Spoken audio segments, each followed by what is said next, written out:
So for the past month or so, we've been taking a look every week after the games are over where the Packers are ranked in the playoff seeding. And for the past few weeks, it's pretty much stayed at the same place for the Packers at the 6th seed. And after this past week, week 15, it's exactly the same. The Packers are still currently sitting as the 6th seed at 10-4.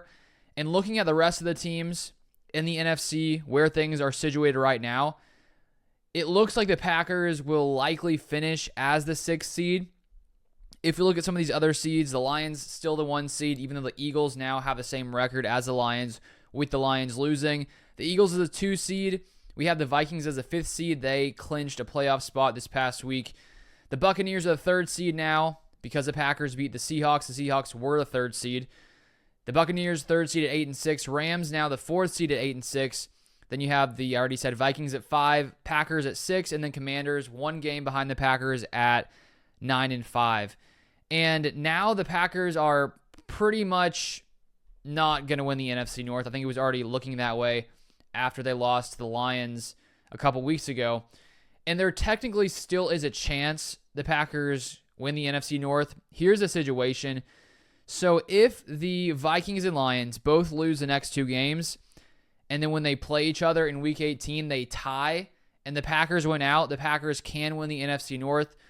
But, I mean, that's not going to happen. The odds of a team tying it has to be nearly zero. So that's not going to happen. And so the next thing we can look at that could potentially change, which is still, I would say, relatively unlikely, is the Packers jumping up to the 5 seed. To do that, they would have to jump either the Lions or Vikings, depending on what happens there. Because if the Vikings somehow push past the Lions, that could push the Lions to the 5th seed. And so for the Packers to get that 5th seed, they're already 2 games behind both the Lions and the Vikings. So there has to be a pretty drastic turn of events for either the Lions or Vikings, which isn't impossible, but I would say the odds of that happening are very, very low. And then with the Commanders a game behind the Packers at 9-5, if the Commanders were somehow able to, let's say win their next 3 and the Packers lost 2 of their games, maybe they could be jumped by the Commanders. That's technically a possibility.